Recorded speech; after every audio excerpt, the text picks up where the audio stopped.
This is the ball game on NorthJerseySports.com. Brought to you by an all-purpose limousine. We'll take you for a ride without taking you for a ride.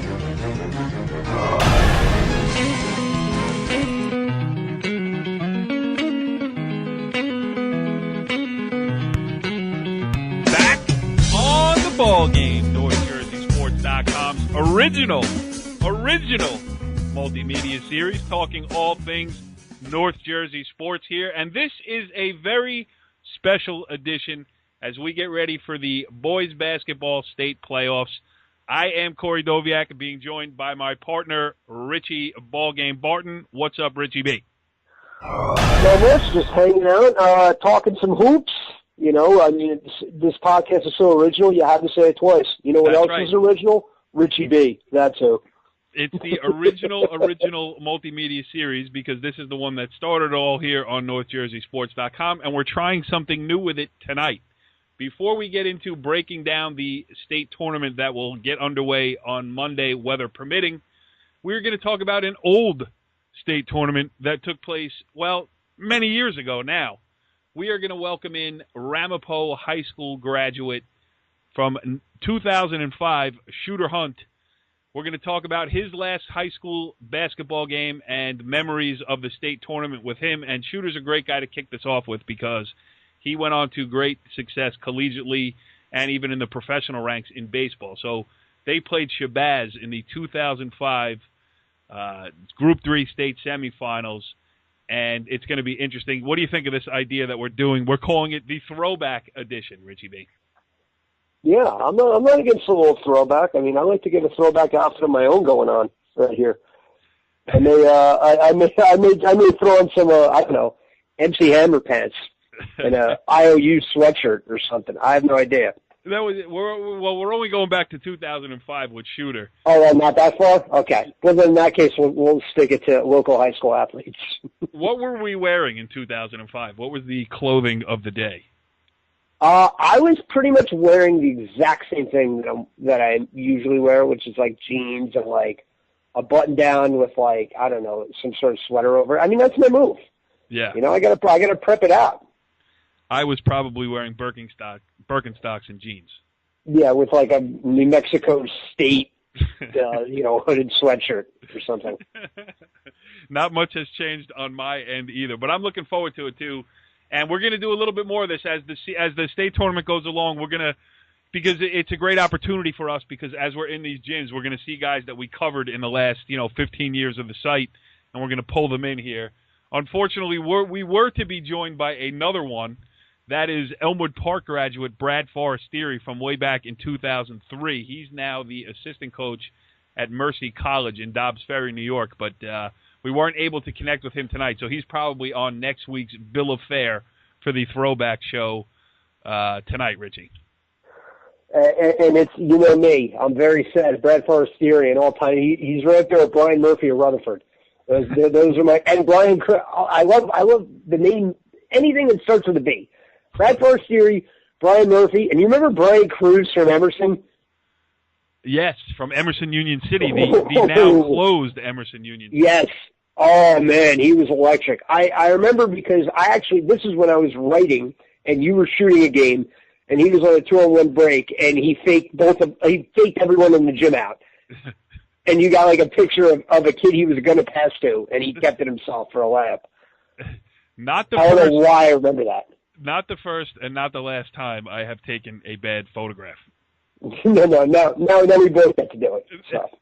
They're numbering in the millions as I move on, move along in my career here at NorthJerseySports.com.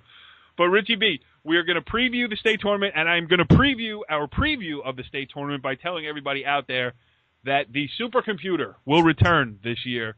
That is when we input all the information that we have gleaned over a full season of covering high school athletics, stick it into the old supercomputer over here at NorthJerseySports.com, and it spits out really to a letter exactly what is going to happen in the state tournament here. So there's really no reason for our listening audience to go out and pay the entry fee into these games because they will be able to find out before it happens.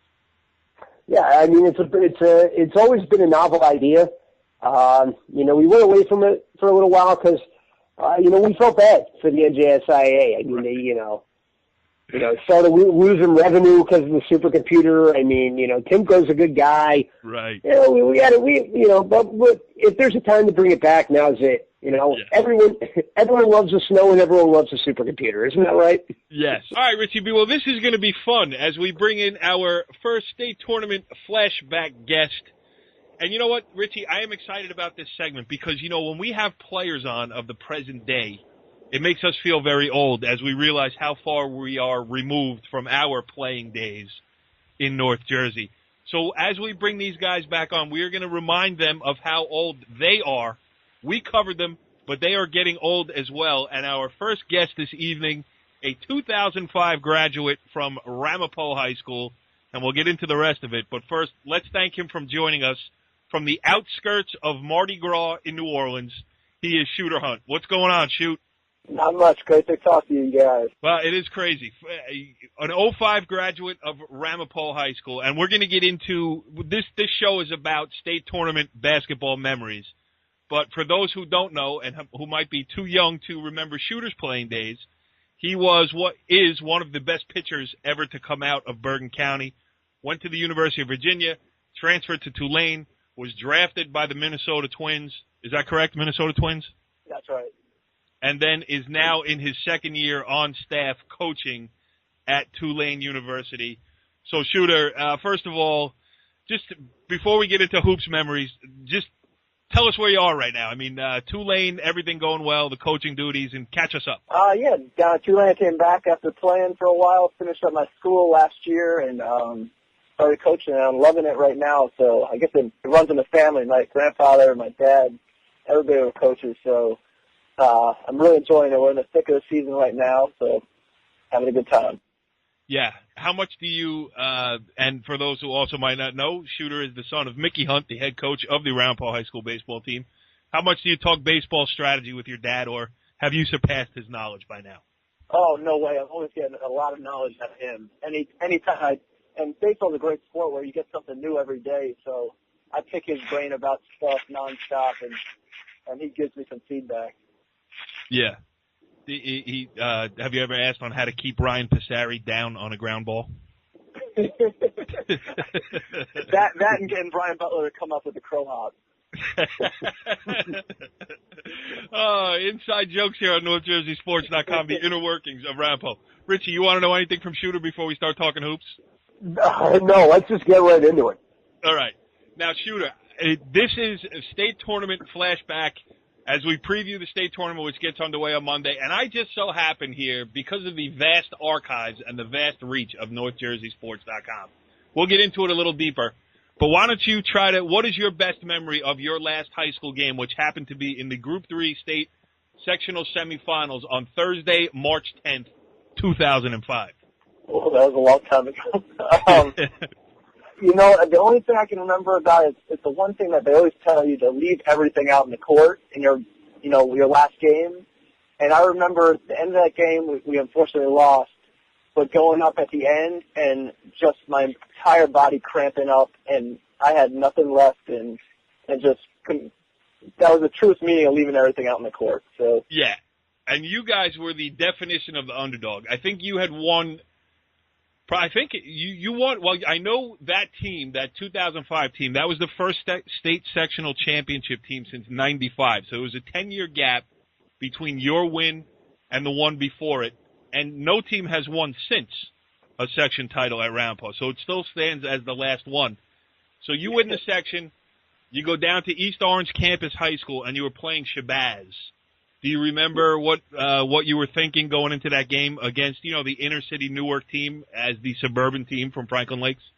I can remember the whole run was a lot of fun. I think we played Garfield in a real close game early where they kind of held the ball, almost like a Princeton-style offense against us, real low scoring. Then we actually beat Teaneck during that run. I know how great they've been now. Yes. And they were good back then, but it's good to tell all the guys, hey, yeah, we beat Teaneck. Don't worry about them, especially now that they're a big-time powerhouse. Yes. So I remember walking in that game, and it was almost like in Hoosiers, that scene where, they're going up against the big, what was the team they played in that? But they're going up against them, and the guy Yes. was humongous. And Richie, you're a big Hoosiers fan. Who was the team that Hickory eventually lost to? That they lost to? They won the whole thing. Or, What are I you mean, talking who about? right, in real life they lost. In the movie they won. Who'd they beat in the final? Like who was the real team, or because I don't know if the real team was the actual name. All right, thanks for chipping in. Continue, Yeah. Shooter. Well, it was just like that. The East Orange campus high school was real big, and there were bleachers all over the place.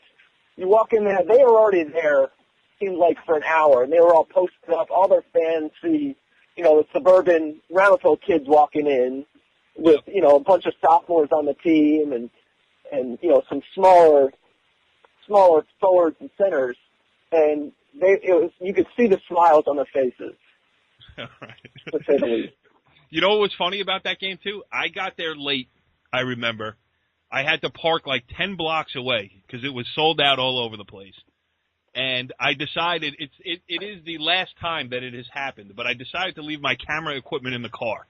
I just had a thing about walking around, I'll say it, in that area with $3,000 worth of camera equipment strapped to my back. I decided to just go in and cover the game. So the unfortunate part is, as I look at the story here, there's no pictures to go along with it. But the one advantage that came with that is that I just sat randomly in the stands with Jimmy Taranto Sr., who was the Mawa head coach at the time. And Not also, nerve-wracking at all, I'm sure. No, because right. South Bend Central. Sorry. I'm just throwing, that was the Hoosiers' opponent. Yeah. Oh, who was it? South Bend Central. All right. There we go. You've redeemed yourself on this edition of the ball game here. All right. So, anyway, I'm sitting with Jimmy Taranto, and the last two seats available in the gym were in the Shabazz section, and Jimmy Taranto Jr., who declined to join us on this edition, I should tell you, Shooter. Oh, wow. Jimmy tried. Yeah. Anyway, he went nuts early, and he hit a ridiculous spinning layup that you guys had a 12-point first quarter lead, and you had a 9-point lead with 7 minutes to go in the game, and you just got tired. I mean, that's what happened. Do you remember it that way? We hit a wall. I mean, they had 2 or 3 real quick guards and then 2 6'7" forward centers. So they were banging the whole game, and I think we played the night. I think we won the section the night before, I want to say, against Demarest. So maybe that caught up to us a little bit. Personally, I think Jimmy was getting held a little bit in the backcourt during those last 7 minutes, and the game's kind of sped up on some guys. But it was rough at the end. Yeah, no, it was crazy. It was a great game. I remember that game vividly, and I remember walking out of there, too, talking to Joe Del Buono, who was your head coach at the time, too, and I even have his quote. I should find it. The legacy of this team is that it established a level of play this year for all other Ramapo teams to follow, and that, to me, is as good as any championship. That's a pretty good quote, and it actually has turned out to be true because no one has won a sectional championship since then. Yeah, well, T-Nec's been pretty good since then. Right. T-Nec just won its 4th straight Bergen County championship here. Not so bad. Yeah, Rich, I've been following along. Oh, yeah? Have you been on the NorthJerseySports.com website? Oh, all the time. I followed Ramapo all year, and, of course, T-Nec, it's hard not to. Well, how much do you miss you're a good guy to ask this question to because you went on to great things both collegiately and professionally in baseball. But just talk about the difference. Like we write, how many times have we written the story about how so-and-so is going here, and then only to find out later that he transferred, he dropped out, he stopped playing a sport because it gets to be a job at the next level too. How about that aspect of it? Where does your high school career, both what you did in baseball and basketball, rank in your memory with everything that came after it? It's at the top. It's so fun being down here in New Orleans now. You meet a lot of people from Jersey. Jersey's got people are everywhere. And Bergen County especially, you get a lot of Northeast people down here at Tulane. But just to be in the jamboree and everything that went on, especially during the basketball season, that 05 basketball season was my favorite season of sports ever. So it was a lot of fun. Yeah, no, it's crazy to remember too. What would you say the difference was between, like, what did you feel before pitching in, like, a big state playoff game and getting ready to play in a big state playoff game in basketball? Were there different emotions involved, or, take us through that a little bit? Yeah, I definitely think it was a little bit different.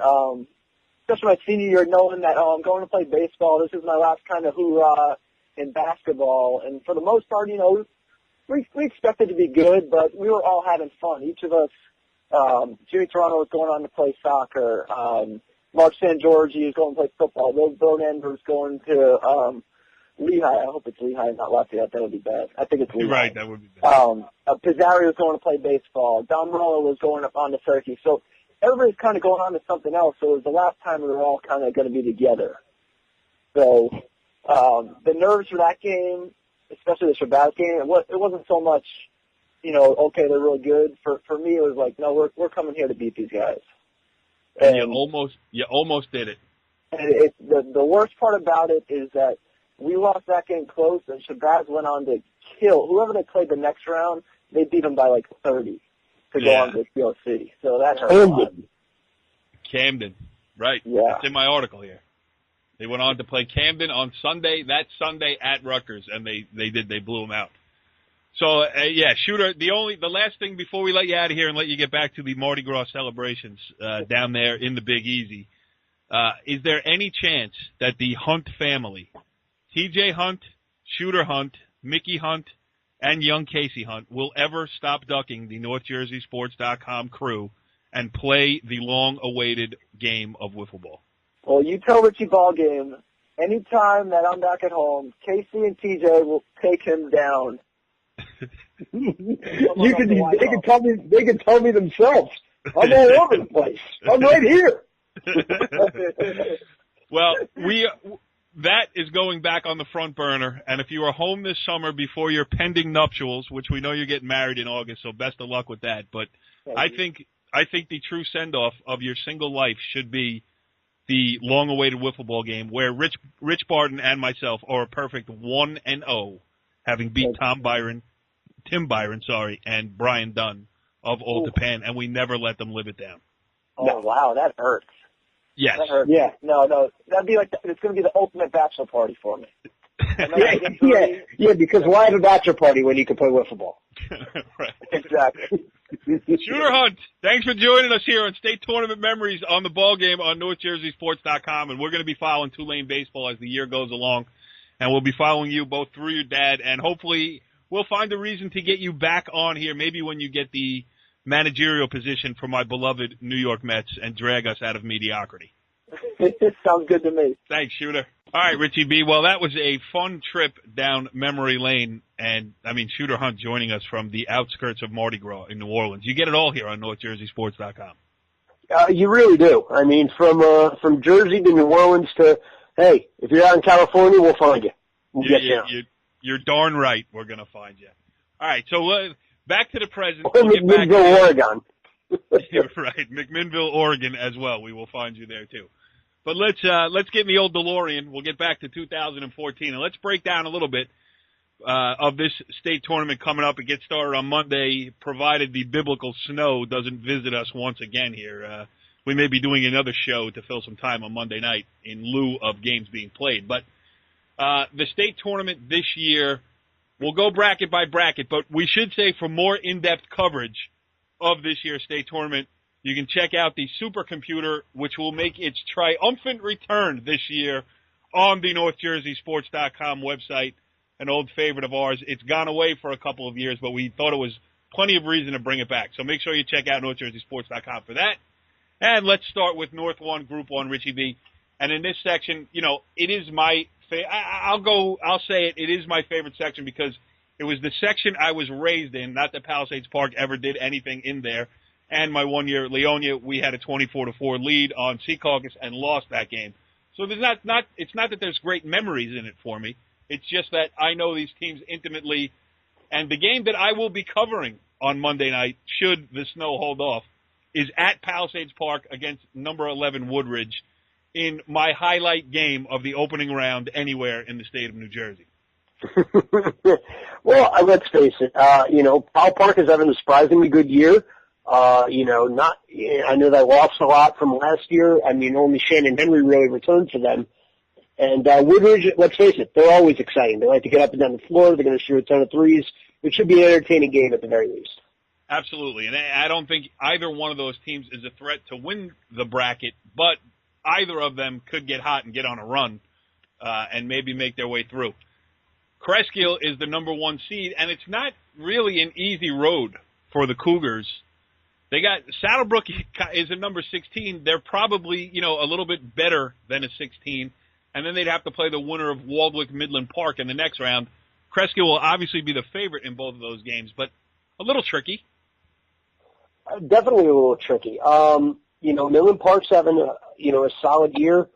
They got a couple kids that can put the ball in the basket. They've had some high-scoring games this year. Waldwick has got Paul Modessa, who is by far the most experienced point guard in this section, and he's probably the most dangerous scorer. I mean, if he gets hot, he could put up 30 on anybody. Yeah, we should mention Waldwick, the defending champion in the section, which beat Cresskill in the semifinals last year.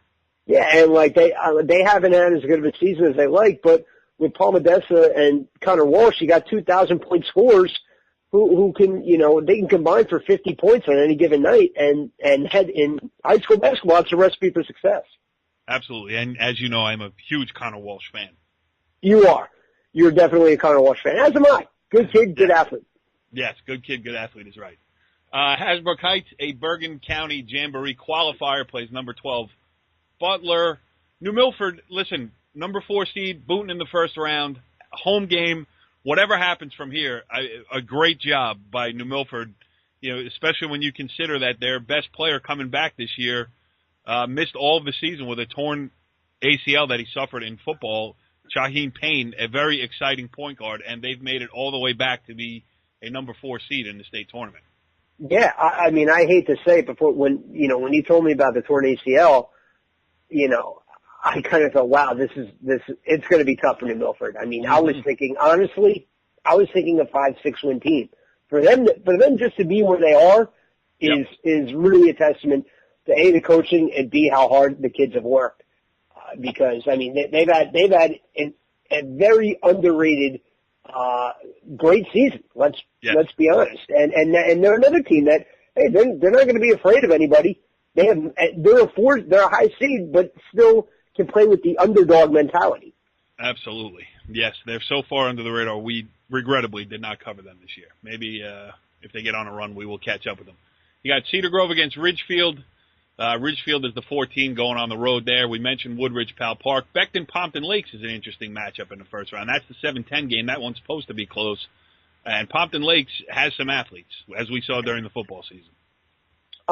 They certainly do. And, I mean, put it this way. Pompton Lakes is a 10 seed. They're 18-5. Right. They've won 9 of their last 10. They're as hot as any team coming in. Beckton's got a couple of really good wins on their resume. I think that's probably the most interesting. I think Woodridge Pal Park would be the most exciting, but as far as clear interest, I think Pompton Lakes Beckton is going to be the best and the closest game in the first round. Yes, and Pompton Lakes, you said they've won 9 of their last 10. They won a game in the Passaic County tournament this year for the first time in a long time, and their only loss in that stretch was to Passaic Valley in the quarterfinals. In the round of 16, the new format in the Passaic County tournament too. And they gave them a run. Yeah, they gave them a run, and not to mention, they handily beat Elwood Park and Glen Rock, 2 teams that won a combined 3 games in the Jamboree. Absolutely. The last game in the bracket is number 15 Park Ridge going on the road to face number 2 Verona. We're not going to do our predictions here. For that, you're going to have to check out the supercomputer on NorthJerseySports.com, which will break it all down for you, and you can take those predictions to the bank. But let's move on. North 1, Group 2 here. The number 1, this is going to be a fun bracket. It was last year. I covered a lot of it, and I expect it to be the same again this year. Westwood is the number 1 seed. Pascack Hills is the number 2 seed. That was the final last year. Pascack Hills won in Westwood's gym, and if they want to win a 4th straight sectional championship, Pascack Hills is going to have to go on the road should both teams make it there again and play in the final. But before both of them can get there, Westwood welcomes Kinnelon in round 1. Pascack Hills welcomes Kittatinny in round 1. And what do we say about the Sussex County Bowl, Richie B? Not working out for Sussex County. Pascack Hills by 40 in the opening round. Might as well be 100. Yes, and Westwood against Kinnelon. Kinnelon, not technically in Sussex County, but way high up there on the Route 23 corridor on the way to Sussex County. So, yeah. Number 9. Go ahead. I was going to say, it's just as good as Sussex County at this point. Yes. The 8-9 game is North Warren and Dover, and if there's one place I will not be on the opening round, it's number 8, North Warren hosting number 9, Dover. Elmwood Park, Dumont. That's the 5-12 game. Elmwood Park has the home game, and Elmwood Park can make a run here. Oh, they certainly can. I mean, Guichon Polite is the most athletic player in the section, and he may be the most athletic player in North Jersey. Right. I mean, you want to talk about just sheer athleticism and getting out on the break and running and jumping. I dare say he's better. I mean, just from sheer athleticism. And he's really turned himself into a scorer. I mean, he's putting up, 28 a game? Great. Something like that, 26, 28. Killed Richfield Park in the second half in the Jambo. Yeah, I mean, he's just, really, really tough to stop. Problem is, where is their second score going to come from? Right. Or are they going to get a bunch of kids that can get them, anywhere from 4 to 8 points? But can they make a run? Absolutely they can. And let's face it, Elmwood Park is, we talked about before, Elmwood Park's made a bunch of runs in the state tournament over the years. No doubt about it. All right. Another competitor for least relevant game in the first round concerning NorthJerseySports.com is number 13, Hopatcong against number 4, High Point. The next one is interesting because Glen Rock is the number 3 seed. They play Manchester in the opening round in Glen Rock. And if there's one team that can be a spoiler in this game, it certainly is Glen Rock. They won, coming into the season, they had won one game ever in the 58-year history of the Bergen County Jamboree. This year, they won 2. They gave eventual champion Teaneck, I don't want to say trouble, but they certainly made it interesting in the first half. Jason Middleman doing a great job with that program. They're a senior-heavy squad. Khalil Williams is, I'm glad they made the run in the Jambo because a kid like Williams really got to showcase himself as an athlete who can play basketball on the level of many of the upper echelon Bergen County teams. Even against Teaneck, he did not look out of place on the court and had a great first half for them. So potential spoiler in Glen Rock. And, some people might even say they were the favorite. Some people might, but let me tell you something.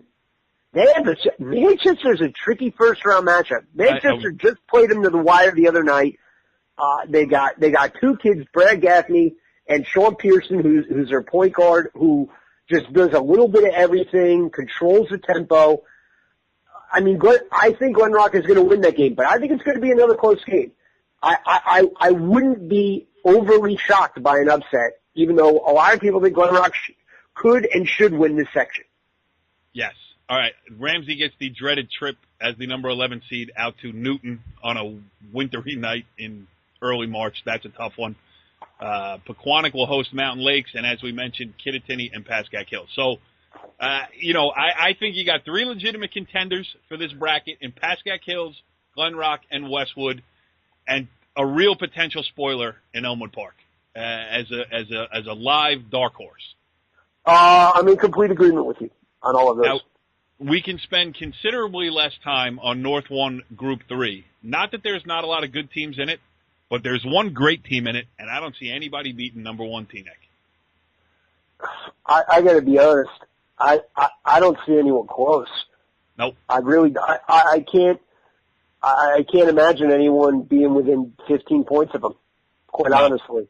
Now, I saw their first-round matchup is against Old Tappan. I saw that game during the regular season, and Old Tappan actually stayed close. Listen, Shane McLaughlin is a first-team All-County player. So is Troy. Yes, Troy McLaughlin is a first-team All-County player, a 1,500-point high school scorer. If he gets hot, he can keep Old Tappan in the game. But look, we were both at the Jambo final last night, meaning Thursday night, as we tape this on Friday. But Don Bosco Prep did everything right in that game. They stayed away from turnovers. They gave Teaneck no runouts. They made Teaneck play, commit guys to the defensive glass so that they couldn't get out and run every time they pulled a rebound. They slowed the game down enough. They played it in the 50s, and they still didn't win.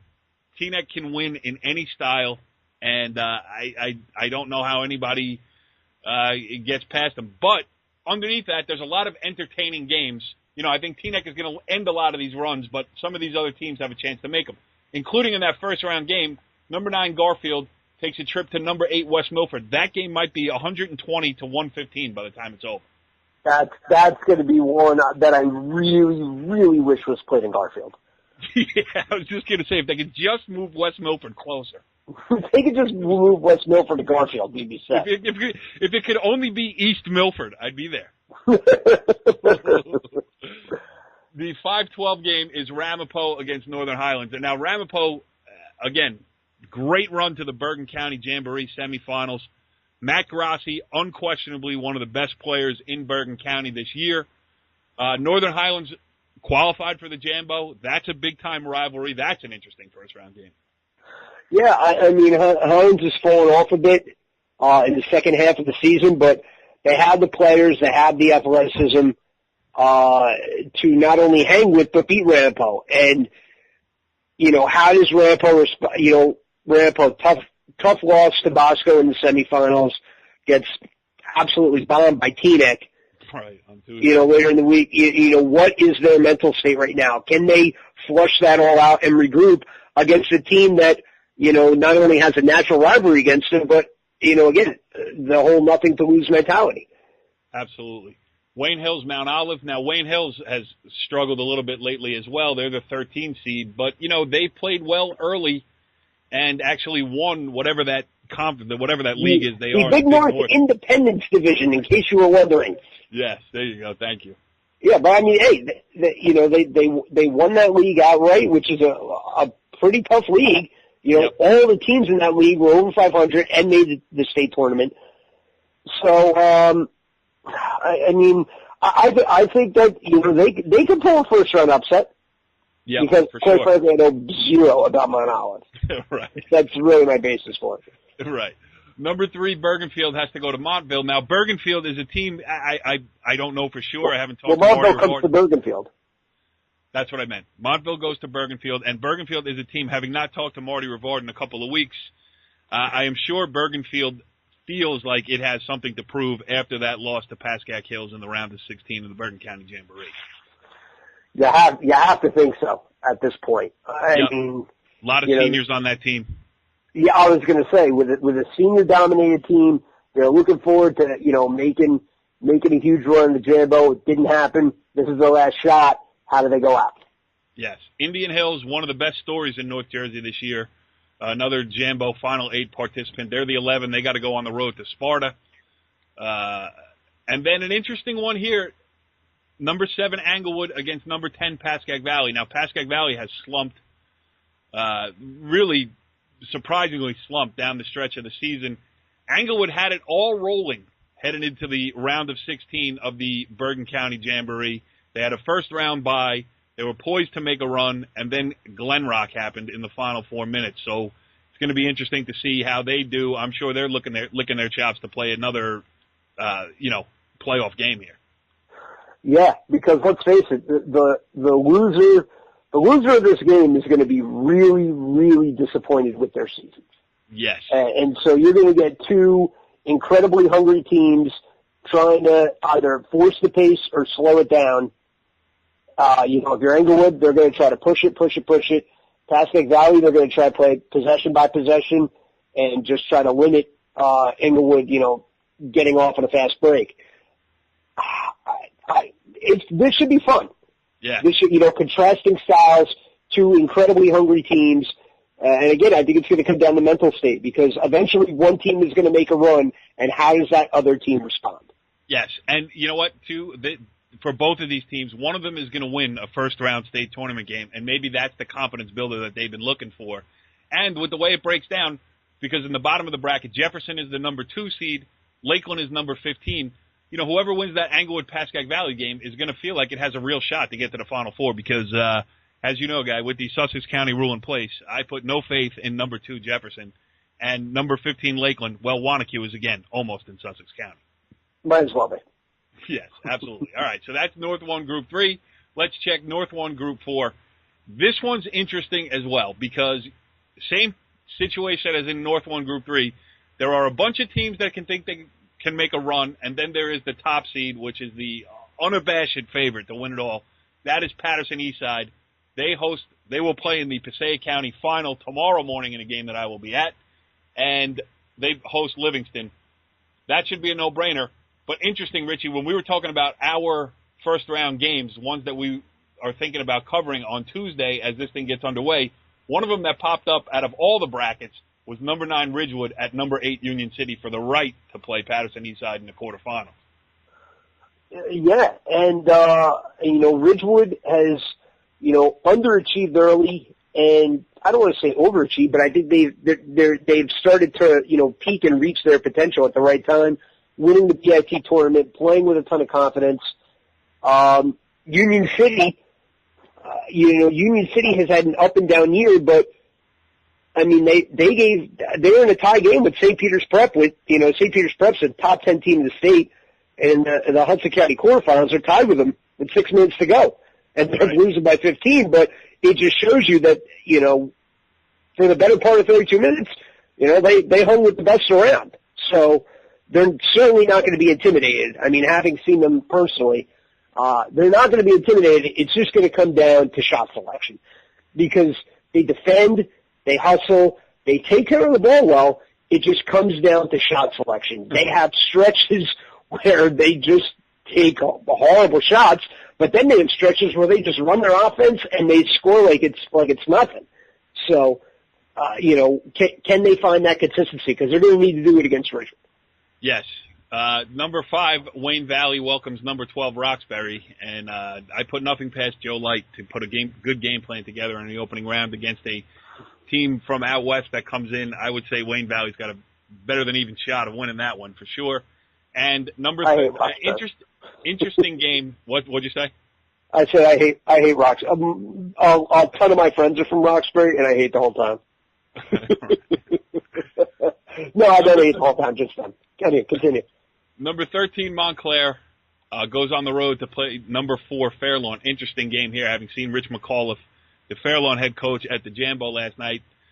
I don't want to let the cat out of the bag, but let's just say the Fairlawn Cutters are banged up a little bit here, fighting off some injuries.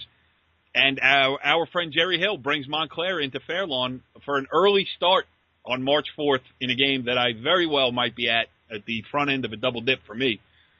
Fairlawn Montclair, that's interesting. 4 o'clock start for that game? 4:15. Wow. Interesting. And Montclair, I mean, again, no shortage of athletes. Yep. And they're gonna play hard. I mean, whether they play smart or not, that's going to be the key. Whether they can limit Mosley, but I mean, that's a tricky game for Fairlawn. That's not a layup. Yeah, I don't think I don't. And believe me, when Montclair comes to town, nobody's taking them lightly. No one says, "Well, they're the 13th seed, we should kill them." That's Montclair. They're going to be good. 3 Bloomfield against 14 Randolph. Could care less. 11 Hackensack at number 8 Passaic Tech. And Richie B. We had Mike Borman on earlier this season in one of the greatest interviews of the year on NorthJerseySports.com. And I covered Hackensack against Old Japan and had a long conversation with my friend Aaron Taylor, the head coach of Hackensack. And, I think both guys feel the same way. If they could just get their team to play 32 minutes on any given day, they got a shot here. And I think both teams are feeling like, if they can get that first round win, they're in the mix with everybody else. And they're on the bottom half of the bracket. So any of these teams, Hackensack, Passaic Tech, Memorial, West Orange, North Bergen, and number 2, Patterson Kennedy, all have to feel like they got a shot to get to a final. I absolutely agree with you. And Hackensack TCT, I think it's going to be one of those, honestly, I think it's going to be like one of those helter-skelter, sloppy, gritty kind of games that may not be as aesthetically pleasing to the eye from a basketball purist standpoint. But if you want to just talk about a fun state tournament game to watch, that'll be it. And it gets loud at PCT too. Yep. So, and both teams will bring a crowd, and that'll be a fun one.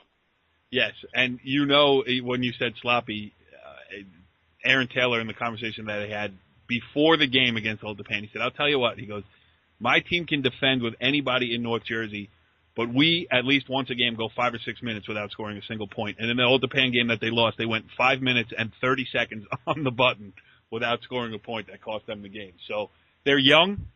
They lost all 5 starters from last year's Bergen County Jamboree team, but they have some good pieces in place, and it's not going to be a long rebuilding process at Hackensack.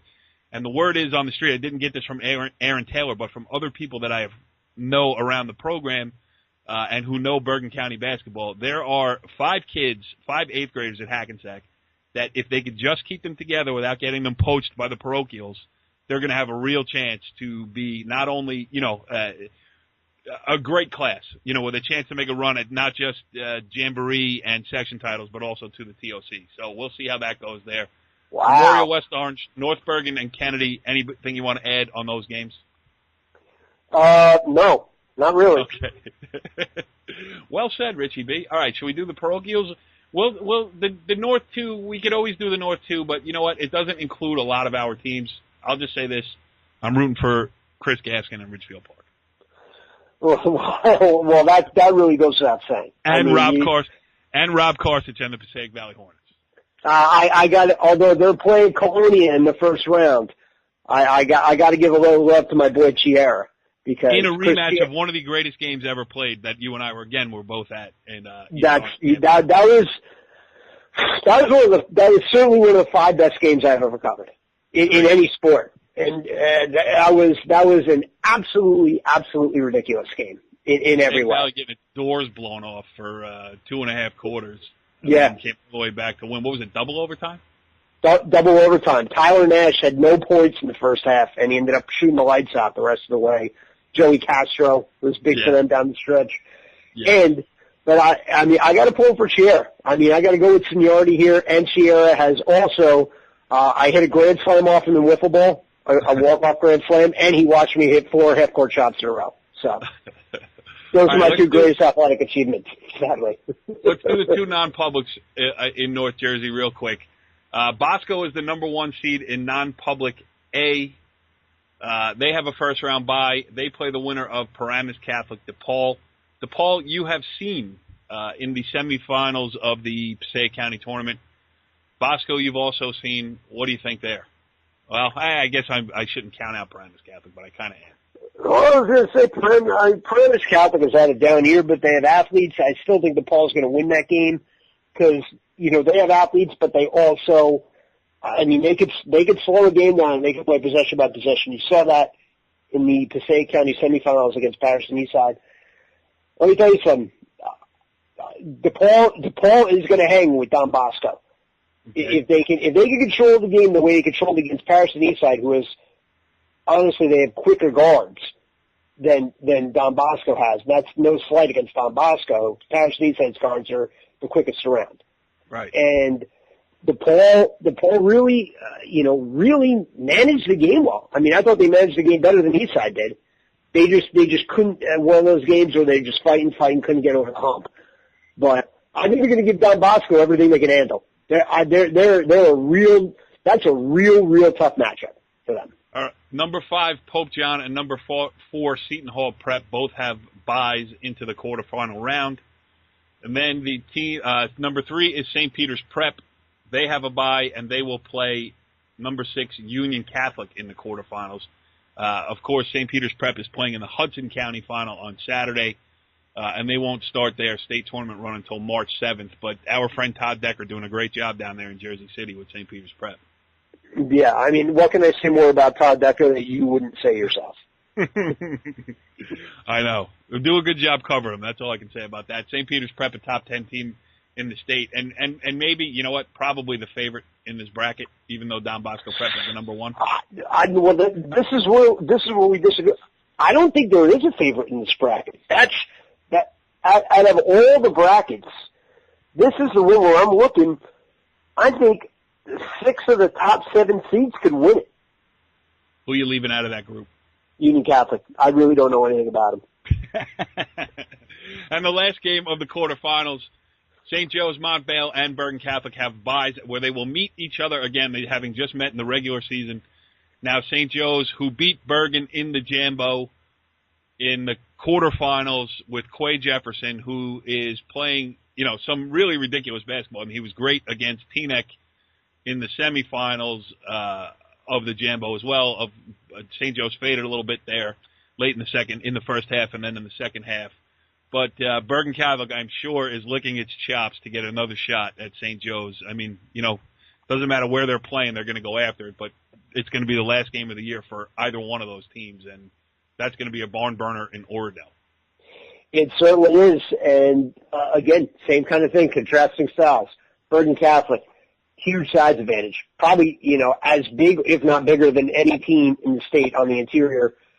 And, again, with Jefferson and what's the point guard? McKinless?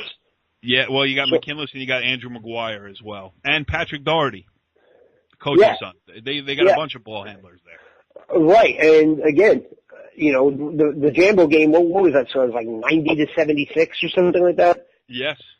And that shows you that, I mean, when you score 90 points in a high school basketball game, you're doing what you want to do. Yep. And Bergen Catholic was forced to play their tempo, and they couldn't do it. So they're gonna really have to slow it down, pound it inside, get them in foul trouble. But again, I don't know if they can. I mean, can Jefferson be as hot as he's been lately? Can he stay that hot? Can they continue to force the pace? I don't know. We'll see. But it'll be fun to find out. And I don't know. Bergen Catholic has got to be a little nervous. Absolutely. Well, the first time they played in the regular season was on Bergen's home court, and Bergen actually ran with St. Joe's and beat them at their own game. Of course, Quay Jefferson got injured and didn't play in the second half. Then on the big court at Ramapo College, Joe's had more room to operate, and the running game went their way. But now this game's going to be played on Bergen Catholic's, again, smaller court, so that plays as an advantage, I believe, to the Crusaders. But that's going to be definitely an interesting one to watch, to see the outcome of. And certainly we'd like to have the winning coach on, maybe on next week's show, because both of those guys are fun to talk to, including my man Mike Doherty, who makes me laugh on Talking Hoops whenever we have him on. Yeah, he makes me laugh so much beforehand that I don't even want to have him on the show. Ooh. I just want to call him and talk to him and then just hang up. right. I know. And then the show comes on, he's just like a normal guy. Yeah, he's so busy preparing for the state tournament that he might not be able to work up some new material for a NorthJerseySports.com podcast. Because usually I know he takes time to come up with new stuff and try it out on the audience with us. But all right, so that's a look around the state tournament. Hey, we look back at old state tournaments. We look forward towards this one. And Richie B, for a night where there's very little going on the hardwoods across North Jersey, I think we did all right here on the ball game on NorthJerseySports.com. Not so bad. Follow the leader.